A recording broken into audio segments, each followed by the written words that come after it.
Welcome, everyone, to the first Fezzik Focus podcast for the 2024 NFL season on RJ Bell's Dream Preview. I'm your host, Munaf Manji, joined by the only two-time Super Contest winner, flexed his muscles a little bit and did it in back-to-back years. It's Mr. Fezzik. How are you doing, sir? Munaf, a little distracted as we're doing this pod. We're going to be keeping an eye on the fourth quarter of the Niners Jets. So if you see me looking up above the camera, that's what's going on. Ditto, my friend. I am doing the exact same thing as we wind down the third quarter. Aaron Rodgers and the Jets just scored a touchdown. It is now 26-13, as we'll have our eye on that. Fez, let's get right down to business, my man. Almost NFL Week 1 will put a bow on it after Monday Night Football is over, but a lot of interesting results. Obviously, the biggest one, I won't get into it because of I know you guys do a separate pod for the Survivor with the Patriots taking care of business against the Bengals, but we saw some faulty finals. I think one game in particular stuck out to me as far as it comes to faulty finals here. What stuck out to you after the games on Sunday as far as faulty finals went? The Bears still suck. Was that the game that you landed on also? Absolutely. Yeah, the one of the bets I made today, pulling back the curtain at Caesars, I played Bears under 9.5 minus 160. During the summer, I played over 8.5, and I'm like, get me the heck out of that. The Bears got absolutely outplayed, and that game got gifted to them when Simone Biles, ran in the punt that was blocked, along with the defensive score later. So two phony touchdown, eerily reminiscent of a game about 20 years ago. The Bears, I remember laying 6 and they trailed by 14 in the fourth quarter and they covered in overtime, laying 5.5. And this game reminded me of it. The Bears, Caleb Williams was terrible. The Bears were no good, yet somehow they covered. That's without scoring an offensive touchdown in the game there as well. So, I mean, Titans up 17-0 in that game. And like we mentioned, the Bears not only win the game, but also do get the cover. Typically after week 1, Fez, we see an overreaction, right? And I know you have your power rankings there as well. And I kind of want to pick your brain here and let our listeners know what was kind of your biggest upgrades and downgrades that you want to mention after you did your power rankings here after week 1. I'm going to say that how to react and how to not overreact is very important because reaction's important. Yep. If I'm taking a look at my ratings, I dropped Carolina 1.5. So they went from the second worst to the worst team. That may not be enough because it looks like Canales maybe isn't the quarterback whisperer. Maybe he needs a quarterback to be able to train a quarterback. I upgraded Minnesota by 1.5. Just glancing at my ratings. Oh, Vegas. I brought Vegas down by 1.5. Now, I know a lot of this was poor coaching in the loss, but I did not like at all what I saw from their quarterback play. Your thoughts on the Vegas game? Something in particular you talked a lot about of hiring someone to kind of give the coach advice or coach the head coach about how to manage time or when to go for on fourth down, when not to go for it. I think there was a particular instance there for the Raiders where it was 4th and 1. I think they were a little past midfield and they decided to punt the football at that time. And I think at that time they had a 25% chance or probability to possibly win the game there, but they decided to opt and punt the ball there. And I think that made completely no sense to me. For the Raiders. I mean, you mentioned it, right? It's going to be a quarterback carousel, I think, going on for the Raiders there. I was high on Zamir White coming into the season, but I think you got to give Jim Harbaugh a lot of credit for the Chargers and how they put up their defensive game plan, honestly. And I think that the Raiders are going to be in that territory, like you mentioned, with the Panthers. I know it's the first game of the season for Bryce Young, and he looked absolutely abysmal. I think it was the first pass that he threw against the Saints that got picked off by the defense there for the Saints there. So not high on this Panthers team. Wouldn't talk you off. I mean, anybody just going to updated win totals and taking the under for the Panthers, the Bears, and even the Raiders there, Fez. I did play Raiders under 6.5 minus 125. Thrilled with that bet. I wanted to play Carolina under 5.5. Like minus 180 or minus 160, but they flopped at 4.5, and 4.5 is just so low. And there was so much money on Carolina. I might play it anyways. I mean, I think you have to totally reconsider what our expectations were based upon that one game sample size. And what's the word? Hubris that they didn't play Young hardly at all in preseason, Yeah. despite the fact that he was so bad last year, and clearly he could have used a lot more reps. Let's not get too excited about the Chargers. Maybe their defense, their offense, 5 first downs going into the fourth quarter. So plenty of problems with the Chargers offense with the new skill position players. So a case where I downgraded the Raiders much more than I upgraded the Chargers. Let's talk about some teams that you definitely upgraded after week one here. There were some impressive performances for some of these teams that did get their first win of the season. Who was your biggest upgrade when it comes to your power rankings after week one? I'm a natural pessimist. I don't like upgrading teams. I just like to lower them. But the Minnesota, I thought the Vikings I know the Giants were terrible, but that was super impressive. And the more I think about it, the more I'm like, Darnold's a below average starting quarterback, but given the cast of characters they had last year, he's such a significant improvement over them. I did give them a 1.5 upgrade. I'm taking a look. New England, have to give them a 1.5 upgrade. Yes. They maybe they're not tanking, given they had a clean win against the Bengals. Great job by the defense. And let's talk about that. Obviously, that was one of the more popular picks, or the most popular pick was the Cincinnati Bengals for Survivor. Knocked out, I want to say, in totality, about 39 to 40% of Circa Survivor there. Are you selling on this Bengals team? Is it too soon to say? Because I know they were missing T. Higgins. Jamar Chase still in negotiations, trying to lock up a long-term deal with the contract. Is it Joe Burrow's wrist is still lingering for this team? Are you concerned about them going forward? Are the Cincinnati Bengals? I almost played them under 9.5, but because they've been so terrible week one in prior years, and I really thought that because of that, they might focus more this year.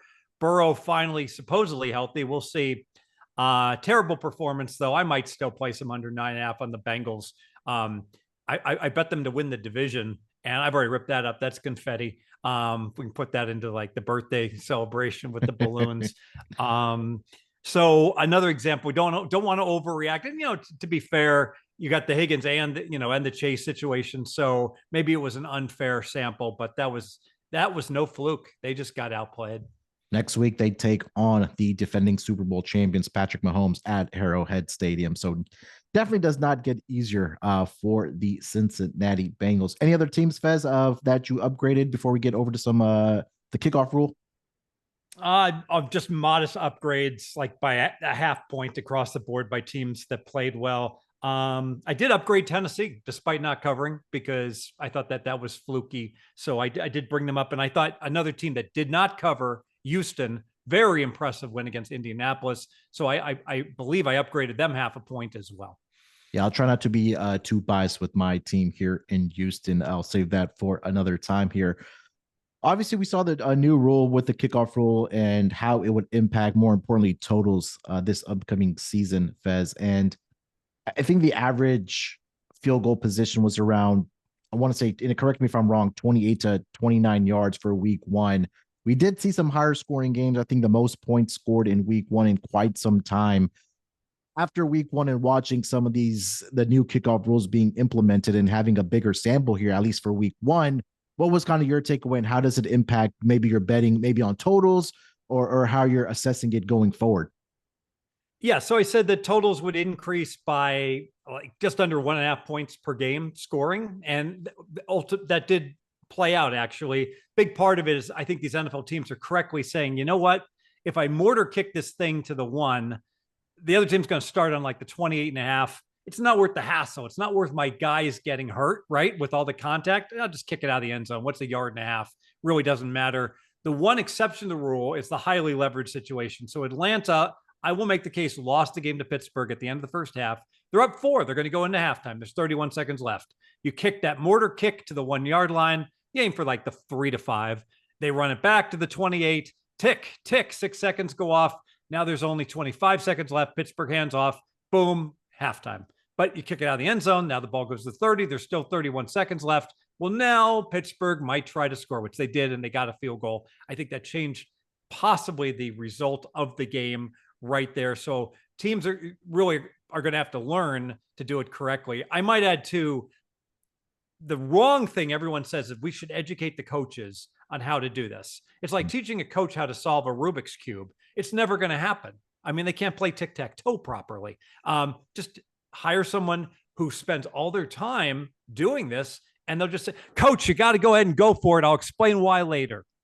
Bottom line, like with the Raiders situation in both their fourth down, highly leveraged situations.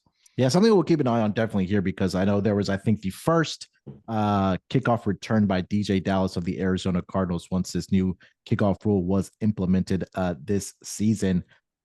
I want to talk about some of these quarterbacks that we saw in week one, in particular, when we talk about the rookie quarterbacks that started. Obviously, Bo Nix for the Denver Broncos, Jaden Daniels for the Washington Commanders. We talked about Caleb Williams for the Chicago Bears, who didn't look very good. And something that I think was mentioned as well, and a buddy of yours, Jared Smith, was talking about this as well. Guys that did not play in the preseason at all, some of their passing yards totals were significantly lower and ended up going under on their passing yards total for week one. I think the only ones that did get over were Jalen Hurts, Matthew Stafford, and Lamar Jackson. But you saw quarterbacks like Jared Goff, even going into overtime, 217 yards. Deshaun Watson just did not look very good. He had 36 yards in the first half for the Cleveland Browns. Dak Prescott, freshly right before, I think an hour before the kickoff, he gets his contract extension done. He throws for 179 yards only. Justin Herbert, 144. Kirk Cousins, 155. Kyler Murray, 162. How does that maybe going forward, maybe next year, is that something you'll look at maybe if you are playing some of these player props, or how does it maybe impact week one of your betting going forward, or even into week two and week three? That do you think it takes some more time for these quarterbacks that didn't play at all in the preseason? Does that affect your week to week betting, or maybe how you're looking at the team in totality? I think it's a very sage observation to play these quarterbacks that were basically inactive in preseason, their yardage to go under. I don't know if Prescott was the best example because he looks spot on perfect, and they just were up by a zillion. But yeah, the point taken, like the Chargers couldn't move the ball at all with Herbert, etc. I don't know. Watson might look like that every game the rest of his life. We'll see what develops. But I think it's rare. It's rarely wrong if a quarterback is banged up or he's been rusty to play him under that played out not just with the quarterbacks, but skill position players as well. I think like Andrews, for instance, Baltimore was in a car accident. He didn't get any reps in practice time, and he was largely inactive for Baltimore. Things like that. So we'll keep an eye on that definitely going forward next year. And on your rankings for quarterbacks, let's start with maybe the quarterbacks that you downgraded after week one. Who's on your list there? Well, it would be smart if I would have kept my ratings from last week instead of just updated the numbers. But Young is the worst quarterback. I got him down to a -4. No shock there. And I brought down Caleb Williams by 1.5. I got him 3 points worse than an average quarterback. Watson, I brought down to a -2. So that's 2 points worse than average quarterback. Boy, that still looks high, doesn't it? Daniel Jones, -2. What do you think about these? Am I overreacting on those adjustments, or what would you say? I would think even at halftime, Steve, that the fans in Cleveland were probably chanting Jameis Winston's name for him to probably come out and be the quarterback. And I mean, at this point, would he possibly be an upgrade over Deshaun Watson right now, especially with the way that he's playing? And we saw another story come out today about Deshaun Watson having another civil lawsuit coming up against, or that's been, posed against him. How does that affect his play and what the Cleveland Browns want to do with him, going forward here? So another distraction that the Cleveland Browns and Deshaun Watson now have to deal with. Daniel Jones looked absolutely terrible. I mean, that interception that he threw, that pick six, was absolutely atrocious. And then you mentioned Bryce Young there as well, threw that pick on the first pass that he threw against the Saints. And maybe Dave Canales, I think you nailed it, that maybe the quarterback whispered, maybe he doesn't have the right quarterback because how bad Bryce Young looked, especially in week one. Quarterbacks that look great to you. Any quarterbacks that you did upgrade on your list? Maybe the CJ Strouds of the world. Maybe there's another quarterback that you did like their performance here. Geno Smith, any of those guys. Baker Mayfield had a great game, and maybe that Commanders secondary is bad, but some of those are the quarterbacks that stuck out to me that looked really, really good, at least in week one. Yeah, I brought Stroud up to number 7 in my ratings. I've got Tua up to number 10. I thought that was very impressive. Yes. They couldn't run the ball at all. Okay, so the O line was not doing their job, and Tua still, threw for 300 and won the game for them. Purdy, I'm going to knock upwards. Purdy's playing a fantastic game as we speak here. For a game manager, that dude puts the ball when a guy is open. He not only completes the pass, but it's remarkable how he doesn't try to rifle the ball in. Maybe it's because he doesn't have a cannon, but where he puts the ball really helps the yak afterwards. So he doesn't try to hit a player maybe 100% in stride, but really gives him the most options, moving up the field. I upgraded Dak. I upgraded Dak a bit. I'm going through my top 14, but those are guys, that have bounced upwards. Yes. One more question I have about quarterbacks. We did see the news on Sunday morning, maybe an hour or two before the game, that Russell Wilson was going to be inactive and Justin Fields was going to get the start there for the Pittsburgh Steelers. I know you're a little bit down on Russell Wilson. Where are you at with that? Did you have a significant change when it went from Russell Wilson to Justin Fields, or do you kind of have those two quarterbacks pretty much close on your quarterback rankings list? I have them dead equal, both 2 points worse than an average quarterback. Let me ask you, what do you think? Would you agree with my ratings, or would you have a difference? I would maybe slightly upgrade Justin Fields just because he still has that escapability and he can utilize his legs to maybe get those first downs when it's a short situation, or maybe make a play with his leg, where Russell Wilson doesn't have that escapability anymore. I would slightly lean towards Justin Fields being the better quarterback just because of that reason. That's where I'm kind of mad. I've been out on Russell Wilson. I mean, we saw that first year with the Denver Broncos. It just seems like it might just be time for him to hang up the cleats, maybe move over to where Tom Brady is up in that the booth there, calling games here. One last question about quarterbacks. Obviously, we did hear the news about Jordan Love. Looks like he is going to miss some time with that injury. We have Malik Willis that looks like is going to be the starter for at least the maybe next 2 to 3 weeks here. Jordan Love, I'm sure he's in your top 10 there. Where do you have Malik Willis, and what's the point differential, I would say, between Jordan Love and Malik Willis? Yeah, so I have Jordan Love in number 7, 2 points better than average. I have Malik Willis as a perfectly capable third string quarterback at -5. That's a 7-point downgrade. And so Green Bay, instead of laying 4, they're going to be catching 3.5 in their game this week. Yeah, we did see that line open up -3 in favor of the Colts. So we're starting to see 3.5s pop up across the board for the Colts as they visit the Green Bay Packers in Lambeau Field. Fez, we're on to week 2 here, as the Niners do have a 29-13 lead here. Which spreads or totals do you expect come game time week 2 to move the most here? I know we just mentioned the Colts with the injury there. Obviously, we knew that news coming into Sunday morning. With Jordan Love there, now Malik Willis being the starting quarterback there for at least the next few weeks there. Which lines do you expect to move throughout the week, whether it's a spread or a total for the week 2? I'll identify 2 of them. One will be Arizona hosting the Rams. It's already moved, but Arizona is anywhere from pick to a 1-point favorite. No one's going to bet the Rams, given that all of these cluster injuries on the O-line, not to mention the fact big travel coming back from Detroit and then having to go and travel to Arizona. So I think Arizona was a team on the come that everyone was betting during the summer. So bettors still high on Arizona, despite a somewhat fortunate cover with the kickoff return. That would be one. I would expect Arizona to go off as the clear favorite. The second one, a little sneakier. I think the markets are going to tank on the Jets here. So the Jets aren't going to get home till 9 a.m. on Tuesday morning. And then on Saturday, they're going to have to fly to Tennessee. So they're basically losing 2 days of preparation for the game against the Titans, who are off a phony loss. So Titans certainly +4, 4.5. That number's too high. And it's not like it's suddenly going to go down to 3 based on this performance. So look to the Titans, anything north of 3. All right. Before I do have one final question here for Fez as we wrap up the first Fezzik Focus Pod for the 2024 season. Make sure you guys get over to pregame.com. A lot of hot handicappers right down to start off the week one. But hey, it's still time. You can still get those college football packages. You can still get the NFL package with Fez, whether it's with Uncle Dave, whether it's AJ Hoffman, who had a fantastic year last year as well.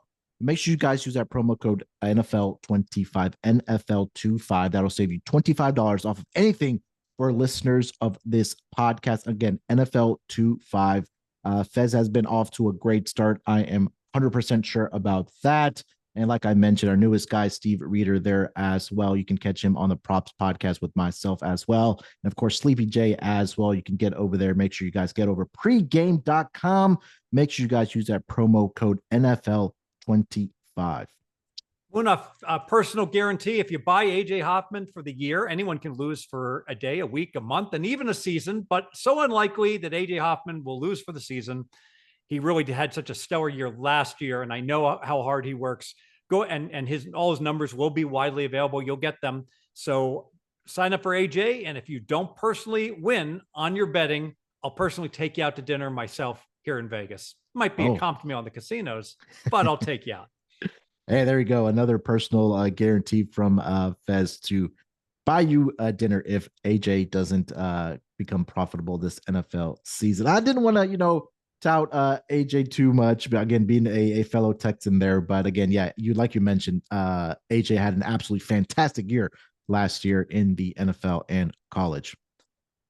All right, Fez, before we wrap it up here, people like myself, they like to come out to Vegas, right? They want to catch where to watch the best or watch NFL, whether it's college football. Of course, we still have baseball going on if people are still paying attention to that there. But two-part question here, Fez. You are in Vegas there. Tell me, where is the best spot in Vegas, whether it's on the Strip or downtown, to watch NFL? And where is the best spot off the Strip if you have a car and you're traveling around Vegas? Yeah, so I'm going to give you many options. If you like high end, you like a boutique, you like a really elegant surrounding, you want to go to the Wynn. The Wynn would be my favorite sports book to hang out with. Lower limits, but they have some unique lines. Fantastic at the Wynn. If you like a party, I would go to Circa. Downtown, I'd go to the Legacy Club upstairs. I'd go to Circa Swim. And of course, to the gigantic Circa Sportsbook. If you like old school, I'd go Caesar's Palace. There's nothing like that Caesar's and those leather recliners and that cavernous room. And if you just, all you care about is watching sports, get a seat, don't have to pay for it, and just be with a group of hardcore sports fans and gamblers, I would go either Westgate or South Point off the Strip a little bit for both of those books for old school Las Vegas. There we go. Again, if you are going to be in town throughout the NFL season, you want to catch the game, great spots there, like Fez mentioned, whether it's on the Strip, whether it's in downtown or off the Strip. All right, that is going to do it here for the Fezzik Focus podcast. NFL Week 1, just about wrapping up here with the Niners and the Jets. We will be back next week, same time, same place for the Fezzik Focus pod. Fez, anything else you want to mention before we go our separate ways? Just that it's a long season. Don't go crazy over betting your bankroll. In general, I would encourage everyone, don't be betting more. Your maximum bet should be about 3% of your bankroll. Most of your bets 2% or 1%. So be cautious, have the money last. Don't ever be in a situation where you're saying to yourself, boy, I need this game, or like my week is ruined. Especially if you're just a recreational bettor, give yourself the best chance to win, but never bet beyond your means. There we go. Wise words from a wise man. Again, it is a very, very long season, not a sprint, but it is a marathon. All right, we will talk to you guys next week. Enjoy the games, and we'll talk to you guys down the road.